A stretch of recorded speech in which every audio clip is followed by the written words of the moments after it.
Welcome back. I had the 4M41 converted Gen 2 Pajero on the road for 3 weeks now. I realised there's a couple of things I probably didn't show in my previous videos. So one, I've just mounted the Triton fuel filter on the firewall here. The Triton runs a 12mm feed line and a 10mm return line, whereas the Pajero only runs an 8mm feed line and a 6mm return line. I've just adapted the filter down to those lines, and the return line down to that, and I haven't seemed to have any problems just yet. We may look at upgrading the fuel lines in the future. One other thing with the wiring, I took the rubber boot from the Triton and also pulled the one out of the Pajero out of the existing hole, and they're actually, it's hard to see, I stretched the Triton boot over the Pajero one, which has like a plastic clip on it on the inside, and I glued the two together to make them fit the Pajero and also keep them watertight. The other thing I wanted to show you is down here. I didn't show the Tacho, the accelerator pedal, so you can kind of see there's an aluminium plate there. I think it was like 5 or 6mm plate. So it has the two mounting holes, you can't see the top ones, for the original NJ throttle pedal, and then drilled and tapped holes to fit. That's this one here, to fit in the throttle pedal mount. So you can see up there, you can't see much.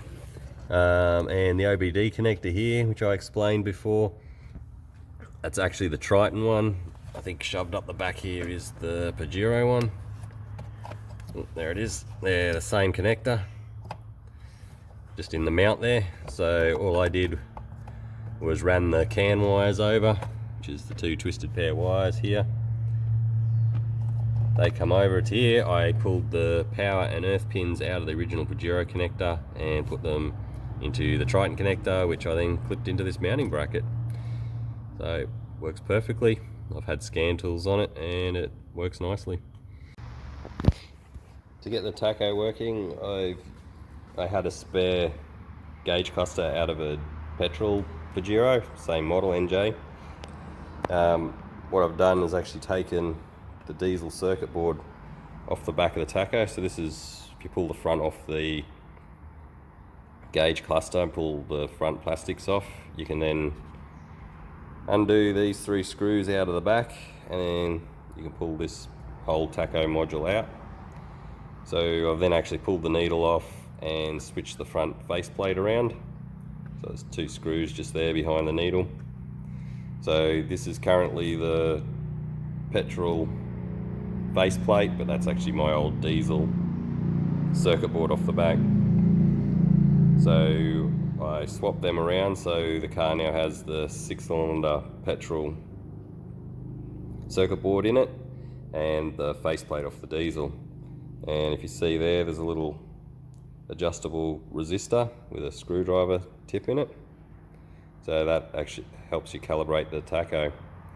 So what I did is I've got an old Mega Squirt ECU here and a engine simulator. So I plugged that, had a laptop connected up so I could see what RPMs it was running, and used it to create a Tacho output similar to what the Triton ECU does. I then turned it up and adjusted the pot so it read correctly at 3000 RPM.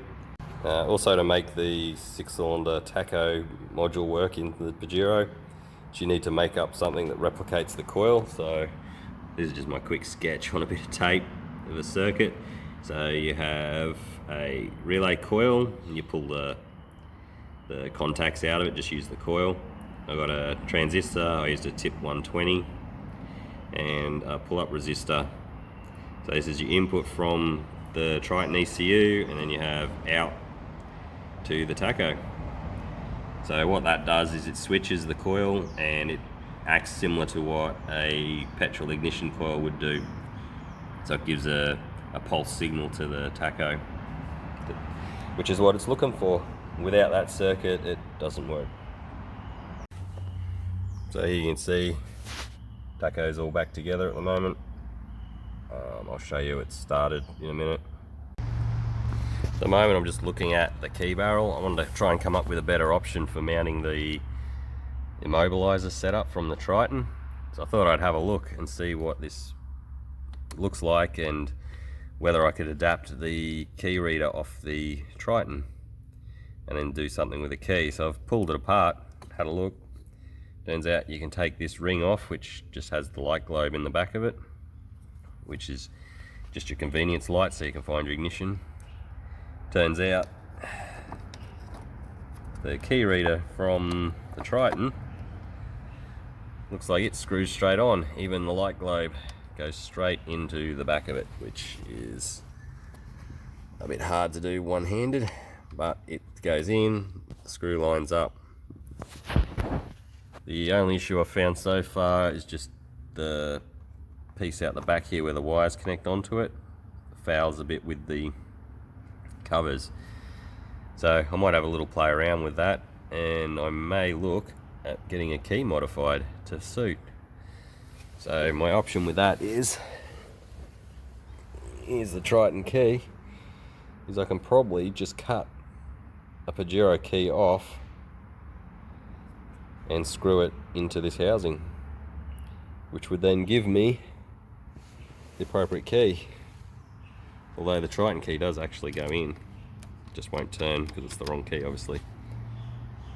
But yeah, so I may actually go and talk to a locksmith and see whether they can make me up a key, one with the transponder in it, and two, cut a key that actually matches the Pajero. If I can do that, I can get two keys made and have keys with the immobilizer and everything working automatically. Okay, an update on the ignition barrel setup. Turns out, looks like it probably actually work with just the transponder key on the same key ring. So let's just try that again, see how it goes.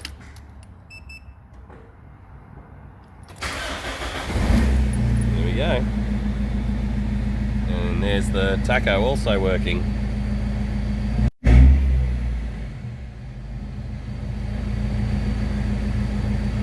Okay, I might run these wires through permanently and actually fit this up, because that seems to work really good. I finished mounting the key reader into the Pajero key barrel. It's the final product. I've had to trim away the plastics at the side. I need to get them to clip back together. I'll have to make up some sort of cover to go over it. That's where the wire connections are for the key reader. I got a custom key cut up. Well, not really custom, it's basically just a Triton blank. It fits the same as the Pajero. Got it cut to my key and got the transponder in the key coded to suit my ECU from the Triton. So that now all works. So I now have just a single key. I've kept the original key and the original Triton key just to keep as my spare setup. I drove it for a week just having the second key hanging off the keyring. I found it to be not fully reliable. You had to sort of hold the Triton key in a special position for it to get it to start each time. So yeah, the custom key is a much better idea. The locksmith made it in about 5 minutes, it was no problem.